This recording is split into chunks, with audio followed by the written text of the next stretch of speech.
Et salut tout le monde et bienvenue sur la chaîne de la Golden Earth. Je suis avec un champion, le champion de France, Alexis, Salut! Salut, je me suis débarrassé de Léo pour mieux. pour mieux discuter. Donc aujourd'hui, petite vidéo, on va discuter un peu du championnat de France. On va donner un peu ton ressenti, puis on va surtout parler Bien de ta sûr. decklist. Parce Mhm, que carrément. C21, qui aurait cru, enfin, nous on savait que tu allais jouer ça, même si tu nous en parleras sur l'avant CDF. T'étais pas sûr tout. Enfin, tu t'es posé des questions par rapport au deck, ce qui est normal parce Ouais, que la carrément. méta.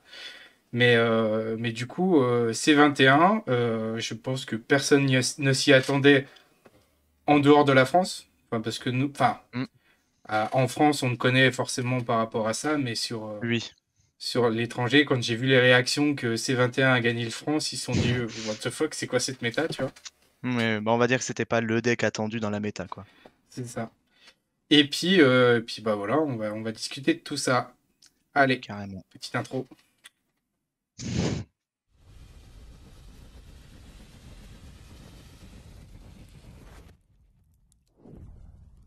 Et donc voilà, donc le retour du CDF qui s'est passé à Lille cette année. Organisation, on va dire, un peu particulière cette année, parce qu'on n'avait pas énormément d'infos avant le Ouais, CDF. ouais, c'est Euh, clair. la salle, qu'est-ce que t'en as pensé déjà? La salle, moi, alors ça dépend si tu prends vraiment le côté compétitif ou on va dire attraction. On va dire que côté attraction, c'était quand même assez triste. On savait pas qu'il y avait un event DBS à l'intérieur. Il y a rien qui faisait penser à du DBS en tout cas. Il y avait pas de déco, il y avait pas, on va dire, c'était une salle un peu entre guillemets «sans âme» pour pas être méchant. Par contre, côté compétitif, je pense que c'est une des premières fois où on a de l'espace à non plus pouvoir, on se cognait pas dessus, on pouvait même mettre nos deck box à côté du playmate qu'on n'embêtait même pas le voisin, quoi. Donc c'était tellement agréable à jouer. Franchement, c'était ça, ce côté-là était super. Ouais, c'est ça. Moi, je trouve que la salle était bien. Mmh. Les sièges, on en parle, tu sais, à la GH, on est tous des gros. On était tous bien assis. Carrément. Ceux qui étaient, bah, par exemple, je pense à Quentin qui était en bras en écharpe, il a pu avoir de la Ouais. place parce qu'il était sur une place à côté. En vrai, c'est cool. Après, la déco, moi je t'avoue, la déco, en vrai, enfin, si juste à un moment donné, voir Dragon Ball, ça me suffit, tu vois. C'est ça. Mais même au point information, il n'y avait pas ça, donc c'était peut-être un peu dommage. Après, pour moi, il y a deux gros points noirs, c'est le manque de boutique. Ah oui, Euh, carrément. ça, enfin, c'est pour une compétition, il n'y a pas forcément d'intérêt, mais à côté, bah, dès lors où on veut, ne serait-ce que participer, acheter des boosters, faire des petits trucs, avoir une boutique, c'est toujours bien, donc je sais que c'est pas forcément pratique. Et le point restauration était quand même pas foufou. Enfin, C'était un peu c'était limite, quoi, hein. On était sur vraiment du du, b.a-ba. On était sur la base en termes de restauration et ouais, je te rejoins sur le fait qu'il y ait pas de boutique, pas de goodies, ouais, c'est un peu dommage ça. C'est clair que ça donc dénature, ça donne, ça renforce le côté, comme je te disais, sans âme de l'endroit, quoi. c'est ça. Mais pour le coup, tout le reste, orga au top, Ah oui, ça rapidité, c'est clair. il y a peut-être un léger bémol, mais c'est vraiment léger si vraiment on veut chipoter. L'attente pour la remise des lots était un peu long, que ça soit au Oui, début ou à la fin. Ils attendaient de toujours tout le monde s'installe sur une table pour récupérer ses lots. Donc c'est pas ouais, forcément que lié à leur gars, c'est que aussi bah, tout le monde n'écoutait pas et ils ont mis du temps à se mettre en place. ouais, Mais sinon, franchement, au top, ça s'est allé rapide. c'est clair. Et puis, bon, il y a un dernier gros point noir pour nous aussi, c'est l'absence de stream. Mmh. On s'était positionné, enfin, je m'étais positionné pour essayer de stream, quitte à me sacrifier mon CDF, mais pour moi, c'est super important C'est qu'il doit clair. y avoir un stream. C'est un championnat de France, on aurait dû faire quelque chose, et on n'a pas C'est réussi à c'est trouver un accord. c'est tellement important dans tous les sens, quoi, que ce soit pour l'aspect du jeu, pour l'aspect de la communauté, c'est un national, ça doit être transmis. Il y a même pas de question normalement. C'est C'est un ça. national, c'est l'événement de l'année, ça doit être transmis à tout le monde. C'est Et vrai que ça, pour moi, ça, c'est vraiment le plus gros point noir. ouais, c'est en termes de communication du jeu, sachant que bah, le jeu, on sait que pour l'instant, on ne sait pas trop ce qui va se passer avec la sortie de Fusion. C'est clair. Donc du coup, ça serait cool de. Enfin, faut toujours continuer à bien communiquer. Il faut que la communauté s'investisse un max. Ouais, Donc voilà. Bon, carrément. on passe sur la decklist.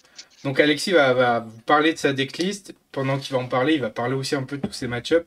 On fera Ouais. pas round par round parce on trouve pas ça forcément intéressant. Par Non, contre, c'est peut-être mieux de savoir pourquoi cette carte par rapport à tel match-up, qu'est-ce qu'il a rencontré ce match-up-là, et ainsi de carrément. suite. Oh! Mais Oh, c'est une sacrée decklist, ça. c'est 21 quoi, incroyable. Alors, déjà, moi, la première chose, 52 cartes. Mm. T'as pas réussi à descendre ou c'était vraiment. Là, alors, le côté 52, j'ai joué toute l'année Android 21 et on peut voir que toute l'année, pour le coup, j'étais à 50 cartes. J'ai vraiment joué toute l'année à 50. Et là, pourquoi je suis passé à 52? Parce qu'effectivement, la méta était. On va dire que les gros monsieur de la méta qui étaient attendus, qui sont Gohan vert, qui était U7 jaune et du rouge en global, c'est trois styles différents. C'est-à-dire que tu dois survivre et à de l'agression, et à de la tempo, et à du CA. Donc, pour pallier tout ça en main deck, à 50, c'était trop dur. Et même après side, quand tu mets un 52, tu as plus facilité à side parce que tu as plus de targets à enlever, entre guillemets. C'est plus facile. Et 52, pourquoi? Parce que là, on peut le voir, j'ai ajouté hit. Hit qui fait un draw 1 chaque tour. Bah, draw 1, draw 1, draw 1 à 50. Le deck out est pas très loin dans certaines games. Donc, c'est pour ça que je passe à 52. Ok. Donc du coup, Hit, c'est le vrai changement Oui, sur la decklist. On va commencer classique, on va faire dans l'ordre et puis après on ouais, s'arrêtera plus carrément. facilement. Bon, la SR, est-ce que vraiment faut en parler? Est-ce que on doit en parler? La SR dans ce deck,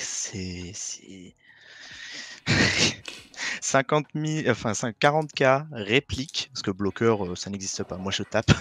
40K réplique qui absorbe tout un board en ignorant barrière, qui te heal de 2, et qui dans certains match-ups tu la joues pour 0. Donc la carte tutorisable, hein, surtout. Ah, ça. C'est D'ailleurs, végétaux, ouais. est-ce que tu ne joues pas un deck maintenant qui peut tuto sa SR? Parce que on sait que l'année dernière, malheureusement, enfin, ta SR aurait pu te faire gagner, même si Ouais, il y avait peut-être d'autres ligues de play, mais peut-être plus bien compliqué, sûr. mais la SR faisait instant queen. Est-ce que tu penses que maintenant c'est quelque chose. Alors, on parle de C21, mais ça peut être au global. Est-ce Mm. que un deck qui tuto sa SR, c'est franchement top méta ou alors c'est vraiment. Pour moi, on est arrivé quand même dans un jeu où les SCR sont quand même si fortes que tu es obligé de les avoir dans une game. Quand tu les as pas, en fait, quand tu fais une game et qu'un joueur a sa SCR et que l'autre ne l'a pas, t'as beau être de niveau équivalent, ça creuse un fossé au moment où il fait sa SCR et toi non. Donc on est quand même sur un jeu où si tu as un deck qui peut se permettre de tuto sa SCR et qu'il est déjà bon de base, il va passer automatiquement en très bon.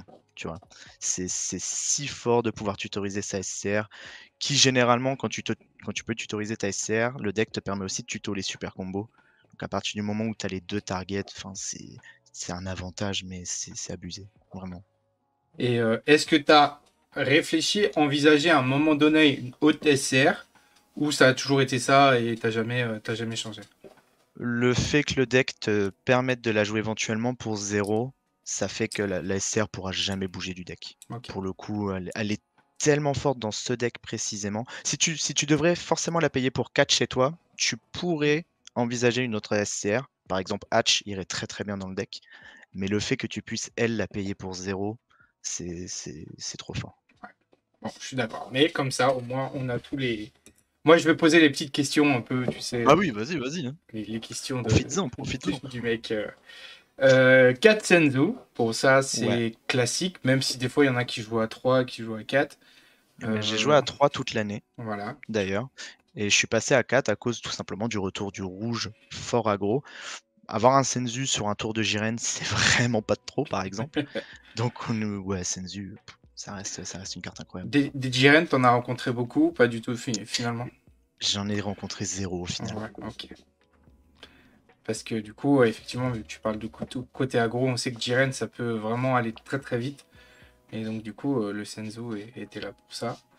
Est-ce que je t'ai peut-être un peu coupé la parole parce que je t'entendais plus de mon côté? Ah, ok, excuse-moi. Ouais. Deuxième SCR. Oh oui, non mais c'est incroyable. Majin Buu Unisson, quand il était en x4, on s'en rendait pas compte en vrai de vrai à quel point la carte est abusée. Vraiment, tu la poses, ps- par exemple, tu la poses contre U7, tu ne peux plus prendre le drop 6, tu ne peux plus prendre la mitraillette, ça n'existe plus, tout simplement. Et il y a plein de match-up comme ça où tu poses Majin Buu et t'es en mode, Ouah, viens me chercher quoi. La Bah, carte est tellement forte. ouais. Moi, quand je jouais Pan, tu poses ça, bah, je dis, ouais, vas-y, roule, quoi. Non Si, mais c'est si, ça. si j'ai pas moyen de faire tactique, bah, zizi, quoi. Je prends la sauce, quoi. C'est ça, c'est incroyable, surtout que bah, là on est dans un deck bleu-vert, donc couplé en plus au stop turn, où du coup tu dois payer des cartes de ta main éventuellement pour taper, et tu dois taper sous un bloqueur -1 déjà. Donc la note est salée, hein. Ouais. Et donc, du coup, ensuite, on enchaîne donc sur l'unisson hit, comme t'en as parlé. C'est ça. Donc, pioche, et surtout, je pense que pour le côté des éveils, sur un tour où Mm, tu peux potentiellement prendre bursting, mhm. c'est trop trop fort, quoi. Comment Hit est arrivé? Alors c'est même pas Hit qui est arrivé en premier, c'est la C18 qu'on peut voir juste en dessous, le counterplay. Parce que à la base, je jouais Kuzu, sauf que pour moi, Kuzu, c'était devenu trop cher dans la méta parce que Pan, parce que Jiren. Et si tu es en going second, Kuzu, c'est un 1K, donc tu peux même pas la comboter. Oui, un 1-5K, pardon, donc tu peux même pas la comboter, c'est trop cher. Et dans ta main, ça devient vite à poison. Alors je me suis dit, qu'est-ce que tu peux avoir comme réponse dans un deck Android si tu enlèves Kuzu? Et il y avait ces 18. Automatiquement, ça fait arriver une unisson. Et j'avais hésité entre Hit et l'unisson 17 et 18, tu sais, Ouais, qui te free combo un 5K de la drop. celle qui était jouée dans Sauf Gamma. c'est ça, celle qui était jouée dans Gamma, parce que ça renforçait, j'aimais bien le côté agressif, défensif que ça te donnait. Sauf que la conclusion a été Hit. Pourquoi?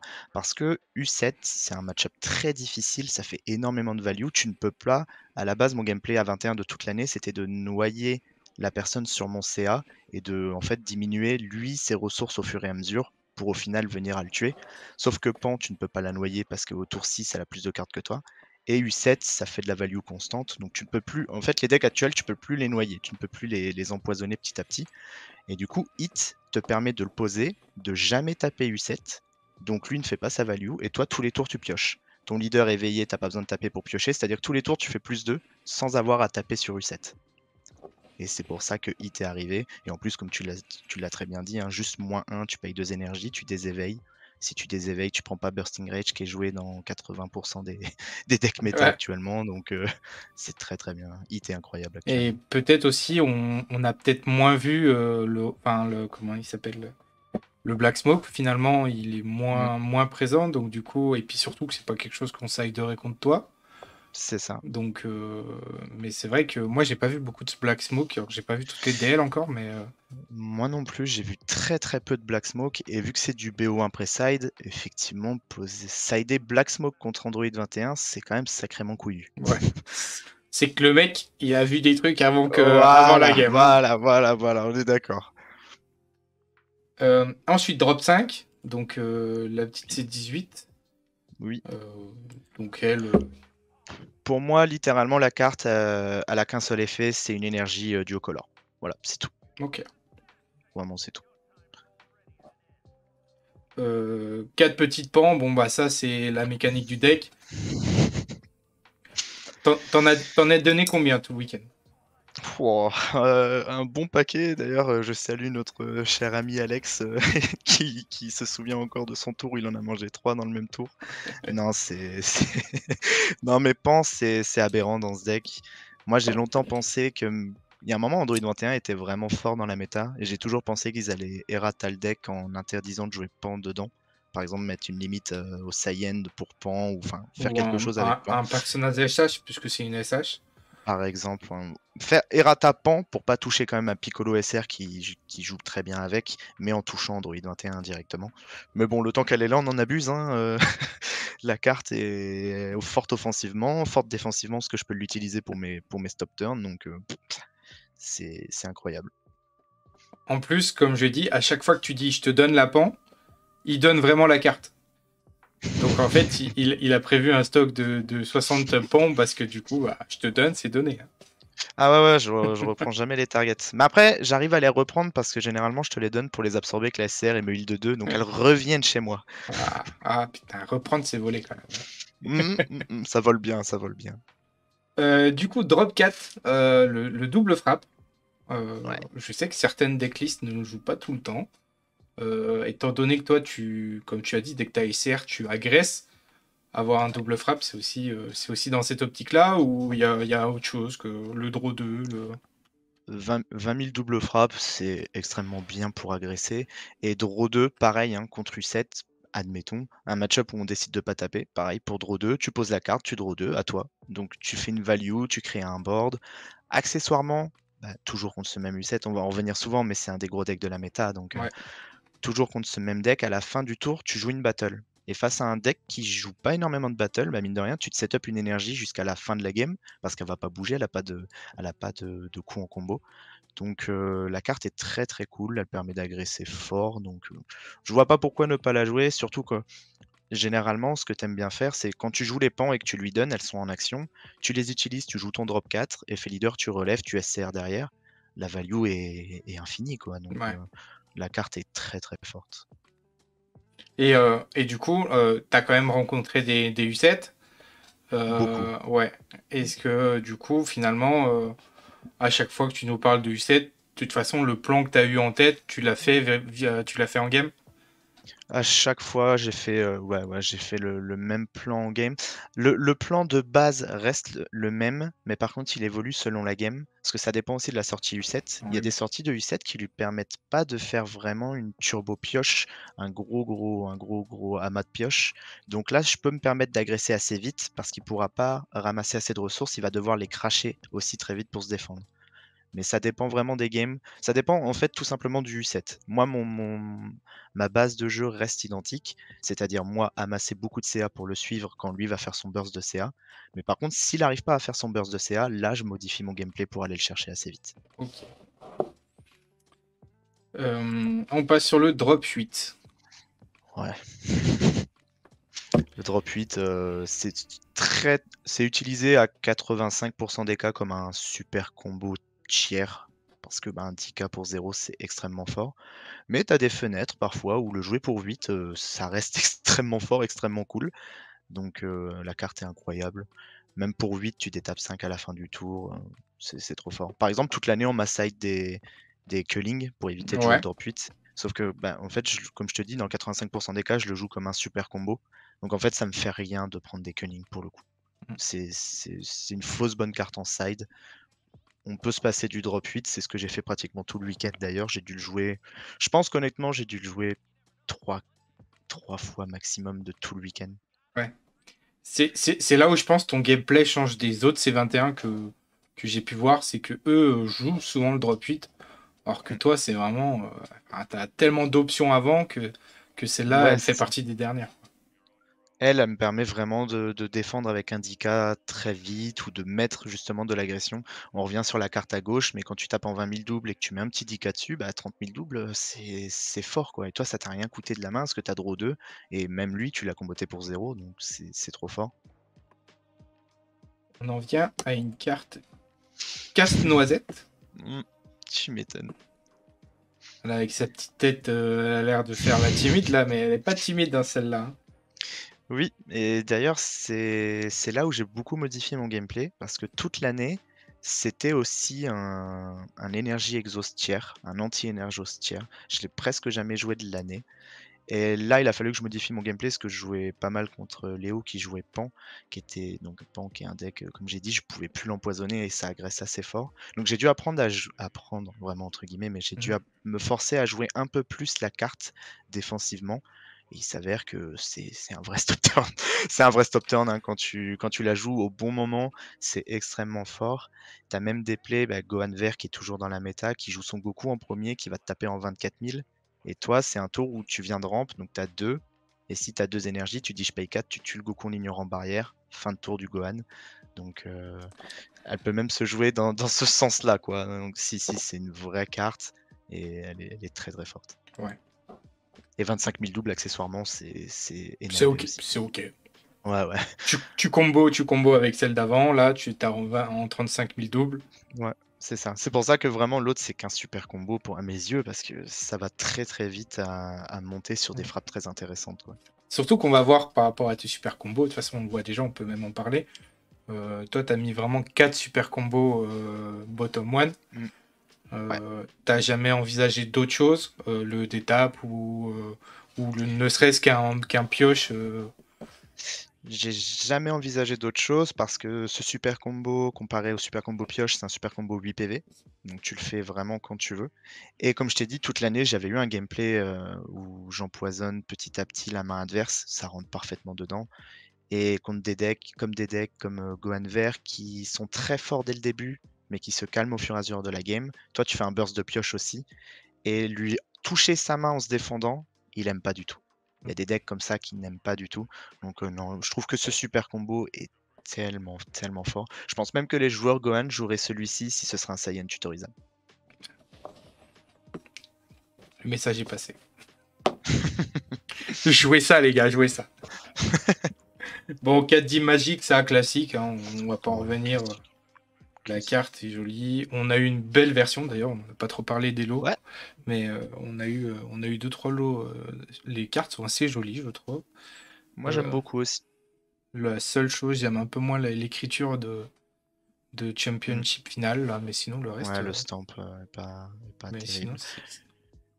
Et surtout le calibre, on a quand même eu ces 17 stop turn, Gohan promo rouge, le ouais, floodgate vert, enfin c'est des grosses cartes, hein. c'est des grosses cartes. Est-ce que ça annonce une future banlist? Parce qu'on sait qu'on a souvent des cartes en lot qui sont bannies par la suite. Et puis on a eu la 23e reprint de MegaF. Oh, oui. Donc, donc bon. Bon, ton petit C18, ton T1, en gros. Enfin, un de tes T1, parce que. C'est ça. C'est le T1 qui est tutorisable en plus avec l'effet leader si jamais on l'a pas en main.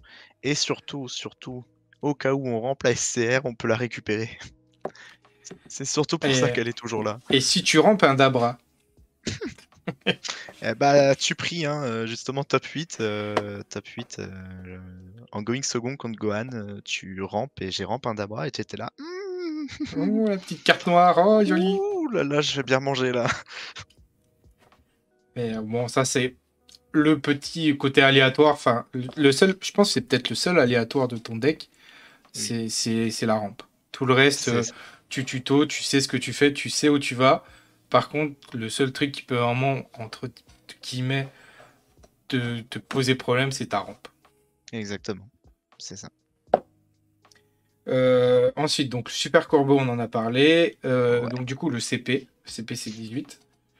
CPC 18 pour 1, c'est une 15 000 bloqueurs qui gère un 4 ou moins dans l'effet du counterplay en plus comparé à la Kuzu, donc pas de réponse possible.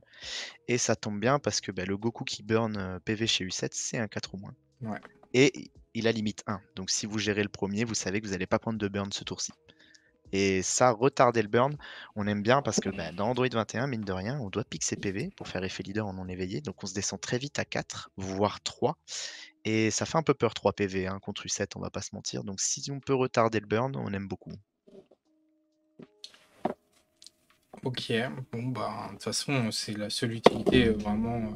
Moi aussi, je crois que. De toute façon, on a tous cherché des comptes de mise en jeu de 4 ou moins parce que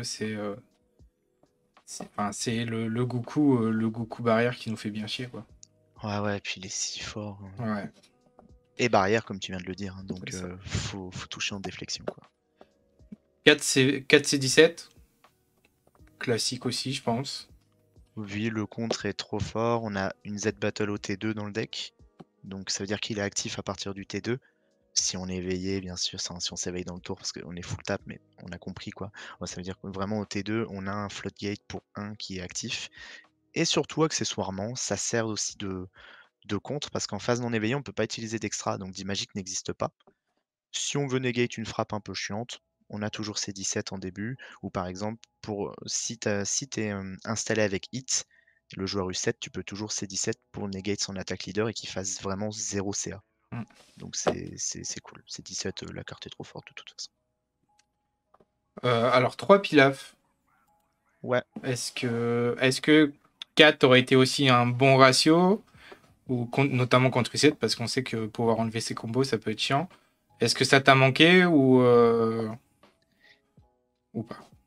Eh bien, Pilaf, hein, la carte est incroyable. De toute façon, c'est pareil, on n'a pas forcément besoin de la présenter. Je pense que si j'aurais train plus, parce que c'est ce que j'ai fait au final presque tout le samedi en BO1 pré-side, j'ai mon quatrième en side et une C18 à chaque fois drop 1, sauter Ok. pour faire la place à Pilaf. C'est 2 T1 en fait. Hmm. Mais Pilaf en T1 est beaucoup plus intéressant parce que U7, parce que Gohan qui te crit avec Vegeta. Donc au final, j'ai pratiquement fait mon CDF avec 4 Pilaf et 3 C18. Ok. Donc là, enfin, on verra enfin, on va parler de la dernière carte qui est le bas domaine. Donc ça, le côté burn PV, enfin, je pense que tu as pris beaucoup de games comme ça. Ouais. Donc je crois qu'une fois, tu m'as dit que tu as fait double bas domaine. Allez, ciao. Mais bas domaine, ça a été pareil, un plan de jeu où toute l'année je l'avais pas du tout, si ce n'est que j'en avais qu'une en main. Et je l'avais même fini par la sauter complètement parce que la carte n'allait pas avec mon plan de jeu, encore une fois, de Ouais. empoisonner l'adversaire. Sauf que là, comme j'avais dit, je joue beaucoup contre Pan, U7, et je peux plus les empoisonner. Et du coup, si je peux plus les empoisonner, ils ont une main comme moi, mais plus puissante. Parce que là, mes cartes, on va pas se mentir, commencent à se faire plus vieilles que les autres. Et on va de power creep en power creep. Et si j'arrive sur T5, T6 et que le mec a juste des cartes plus fortes que moi avec la même main, bah, je peux pas le tuer en fait, c'est basique. J'avais essayé Turning the Tide, ça me correspond pas du tout. Je voulais vraiment pas jouer la carte, fallait quand même que je l'essaye. J'aime pas du tout. Et je me suis dit, si je peux pas tuer parce que les floodgates, parce que 15 en main, il y a quand même une solution dans le deck qui en plus peut se payer avec les cartes adverses. Et une solution qui est très très. Il y a beaucoup de réponses à ça, hein, non. Donc ouais, Ouais, et bas puis domaine. c'est radical, hein. C'est PV. Ah Le dégât, il part direct, quoi. c'est ça. Je sais pas. Léo m'avait demandé de tenir un compte de PV crit au niveau du week-end.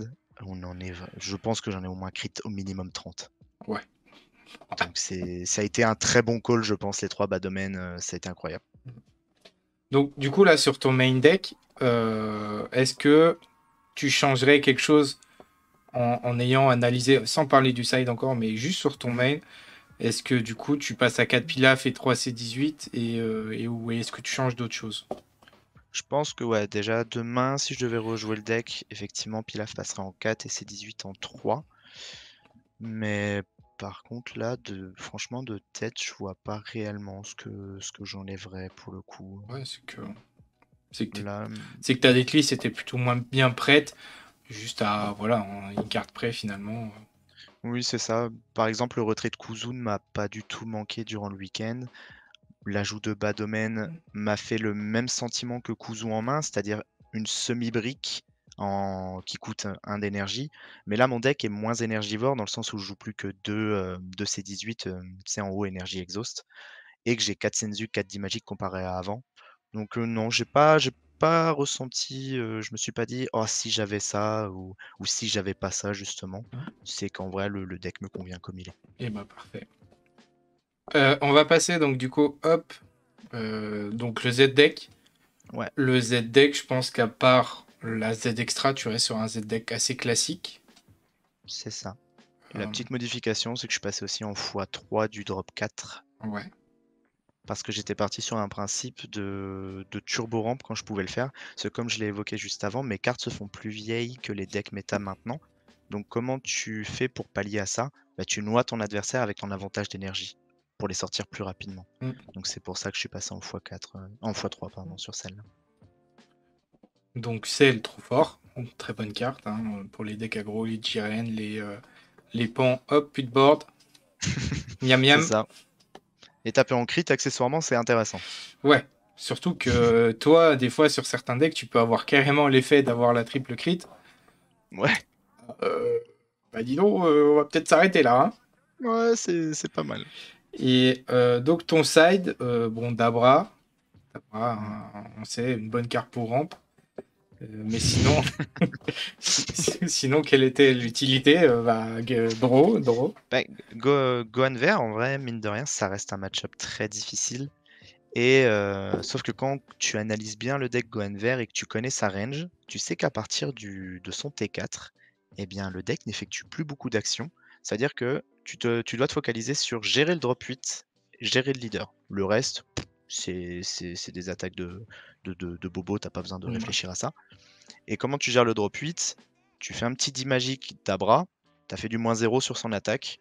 Je pense que tu peux pas faire mieux. Tu veux rattaquer, hein? Non?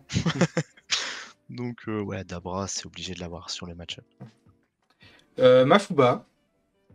De Oui, Mafuba. Mafuba, au début de l'année, je le jouais pour le pareil, pour le Gohan drop 8, pour empêcher Cellix, tout simplement. Mm. Parce que bah, s'il a plus le drop 8 sur le board, tu prends pas Cell Xeno. Maintenant, il est surtout utilisé pour le drop 6 du set. Ouais. C'est une mitraillette, mais quand il est plus sur le board, il fait plus rien. Donc, et pour 2, en vrai, en bleu, t'as pas beaucoup mieux pour gérer la mitraillette du set. Mm.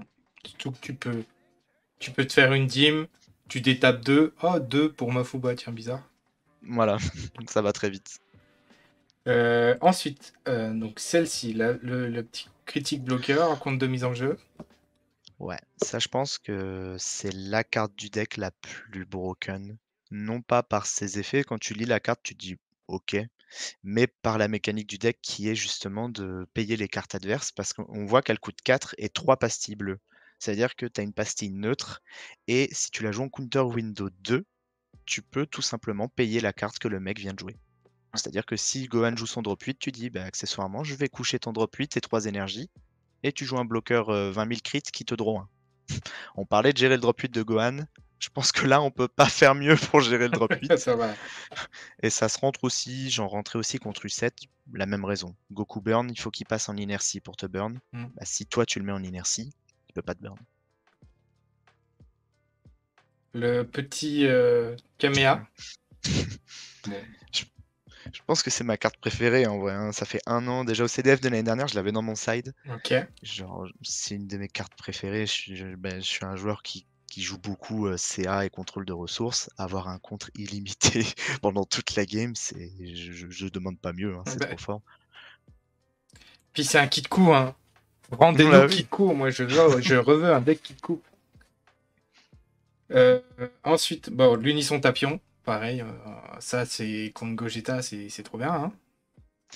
Pas le choix. Je pense que Gogeta, je pense que c'est le pire match-up du deck. T'es obligé de mettre Tapion. Sinon tu exploses. Ouais. Si tu mets SCR sur le tour 3 et que t'as aucune réponse, qu'est-ce que tu veux faire? Et du coup, t'en Obligé. as pas rencontré de Gogeta? Pas rencontré. Après, ça m'étonne pas dans le sens où je m'attendais à ce que ce soit le deck, enfin que ce soit pas le deck le plus Ouais. représenté, qu'il allait en avoir très peu. Mais il en suffit d'un en fait au CDF pour te ruiner ton tournoi, donc Ouais, tu te il sens, suffit t'es obligé d'en que tu avoir. tombes contre Hakim. Et il y Ouais, en a quand même un en top aussi. Hein, je sais plus, ouais, c'est Bertrand, je crois, qui le exactement. joue. C'est ça. Donc à tout moment, tu aurais pu tomber contre lui et ça aurait pu un peu niquer ton top. Hein, donc, Si t'as pas de réponse, ouais, perdre sur un match-up que tu as décidé d'ignorer alors que tu sais que c'est un mauvais match-up, il y a rien de plus frustrant. Donc mm. tu es obligé de réserver de la place pour lui. Le Pilaf, bon, on en a parlé. C'est Ouais. une des cartes que tu rentrais le plus souvent. Et donc, du coup, tu allais ressortir de la TB3 avec le Sangoku Striving to be the best. C'est ça, parce que je parlais beaucoup de Pan justement, qu'on n'arrivait pas à suivre en mode value. Et ben, Goku, si tu poses Goku, Pan n'a pas de quoi gérer barrière et tu désactives tout son Z-deck. Ça veut dire que Goku Snipe ne peut plus te taper, Vegeta ne peut plus te taper, donc Pan doit jouer sans Z-deck si tu mets Goku feature sur le terrain. Ouais, surtout que barrière en rouge, c'est compliqué pour nous à gérer. Et C'est ça. puis, faire un Kaioken juste pour gérer ça, c'est un peu. C'est pas terrible. Le trade C'est- de 2 énergies est quand même du côté bleu Voilà. si ça arrive. Surtout que tu vas jouer après une autre battle, tu vas te dire, bah tiens, elle arrive en inertie. Super! Ah, super, ah, trop fun, hein.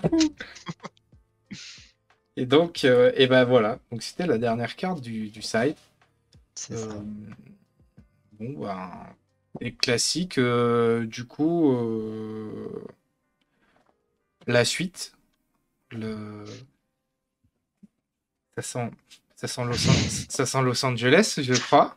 Ça sent Los Angeles cette année, ça y est, effectivement. Donc, Du coup, alors, là, on est à chaud, hein. On est 2 jours après le CDF, on est à peine rentré, on s'est à peine remis de l'événement.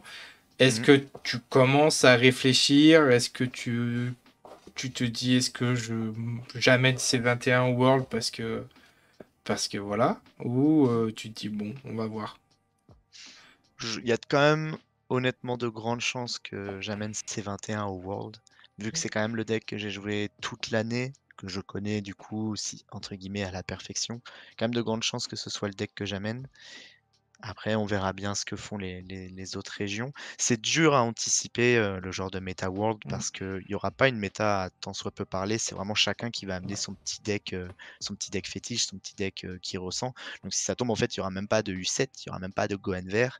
Parce que si chacun veut amener son petit deck entre guillemets de cœur ou sa petite spice, tu peux pas l'envisager. Donc c'est dur de préparer.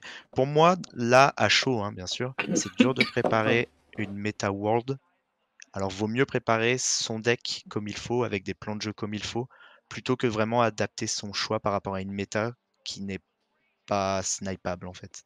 De toute façon, enfin, ça, c'est moi, je te l'avais déjà dit même avant le CDF, c'est le deck que tu connais le mieux, c'est le deck où on ne peut pas te Ouais, surprendre, tu peux pas être surpris, et tu sais réagir à n'importe quelle situation. Donc pour moi, c'est aussi ce qui est le plus envisageable. Après, on verra, hein, parce que il y a encore un petit mois avant de vraiment le c'est faire. clair.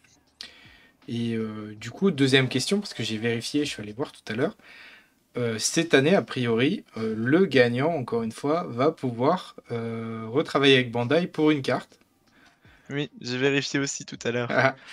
Donc, du coup, alors, attention, si jamais euh, tu deviens un champion du monde, est-ce qu'on aura une C21 ou alors tu veux relancer un deck? Je sais que enfin, pour avoir fait ton tapis, Ouais. sur ton tapis, il y a un sel.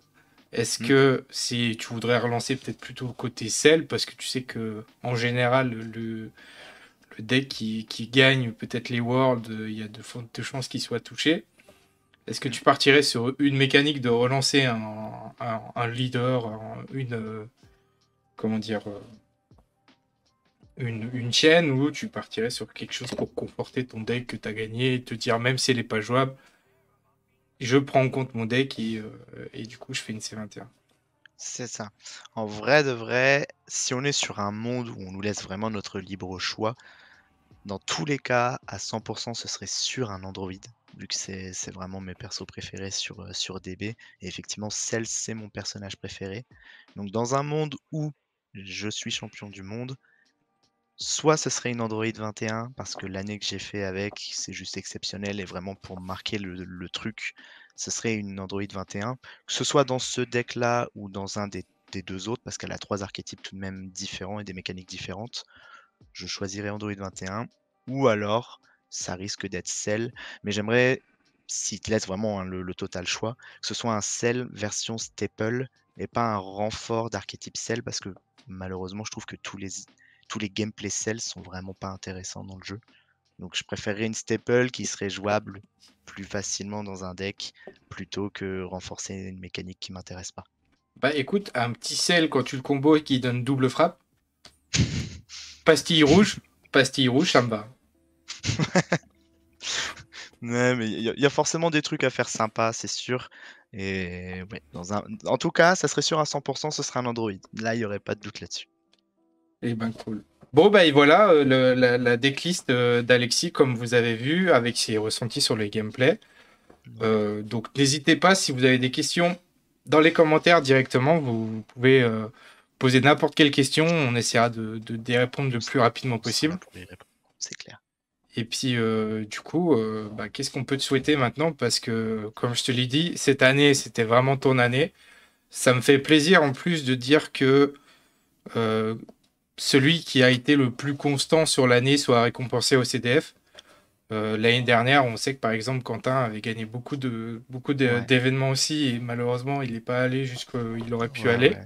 C'est ça, il méritait mieux l'année dernière. Là, cette année, c'est vraiment celui qui a gagné le plus de régios qui gagne le CDF. Donc pour le coup, on est dans une bonne continuité et ça c'est cool. Et Donc, c'était d'ailleurs, une grosse pression, parce que j'avais vraiment la pression de l'année était incroyable et j'étais un peu la personne attendue, on va dire, au CDF. Donc il y avait quand même une grosse pression de venir en mode: «J'ai pas envie de contre-perf», de venir en mode, il faut pas que je me déçoive même moi-même après cette année de vraiment tout rater. En plus, j'étais pas confiant avec mon deck, mais je pense que ça joue aussi à cause de la pression ouais, qui fait que j'avais pas beaucoup de confiance. Je pense que c'était un peu à cause de ça. Mais ouais, de venir en mode, entre guillemets «target», favori pour utiliser un grand mot, mais voilà, de venir dans ce personnage, c'était quand même assez dur à gérer la pression pour être honnête. Mais ça s'est bien passé, donc je suis content effectivement comme tu dis dans la continuité, dans la logique des choses, je suis content d'avoir su concrétiser l'event. ouais. Et bah écoutez, merci à toi. Merci d'avoir consacré du temps, d'avoir laissé parler de ta decklist et de tes impressions sur la game. Nous, on va se retrouver aussi bientôt, normalement. Je vais mettre des grands guillemets parce que ça, je trouve, je veux le dire en vidéo, ça va jamais arriver. Mais on fera la même chose avec Bruno. Bruno, le finaliste malheureux Mmh. de ce championnat de France. Mais comme ça, on verra aussi une decklist U7. Et puis nous, qu'est-ce qu'on nous souhaite? Ben, en fait, tout. Hein. Cette année, on a récupéré la 2e étoile. Quel plaisir! Quel plaisir. Et puis, il y a des petites surprises qui arrivent, notamment des streams qui vont arriver en février. On me dit qu'il y a un gros tournoi qui se prépare côté la Belgique. Donc, à mon Ouais. avis, on sera sûrement là. Et puis, en fait, on va essayer de nous récupérer aussi, de pouvoir cast ou co-cast les Worlds. Parce que on veut savoir ce qui se passe sur Alexis. Et puis, on essaiera avec... parce que normalement, tu seras accompagné de celui qui a perdu... coupe une partie de ses bullish. Et puis il nous fera notre reporter sur place et on essaiera de au moins Total duplex. de streamer un maximum si on peut et puis d'avoir des infos sur tes games. Ouais, ouais, ouais. Et puis voilà. Hein. Ouais, on espère que ça va bien se passer. On va essayer de donner au moins un maximum, au niveau du world, que ce soit en top 8, top 4 ou finaliste, au moins redorer le blason et jouer propre. Ça, c'est le C'est principal. ça. Jouer propre et passer un bon event. Et c'est tout ce qu'on souhaite. Merci à vous. Merci à toi Alexis. Et puis comme on dit à Merci la également. fin, restez dorés. Restez dorés. Allez, ciao tout le monde.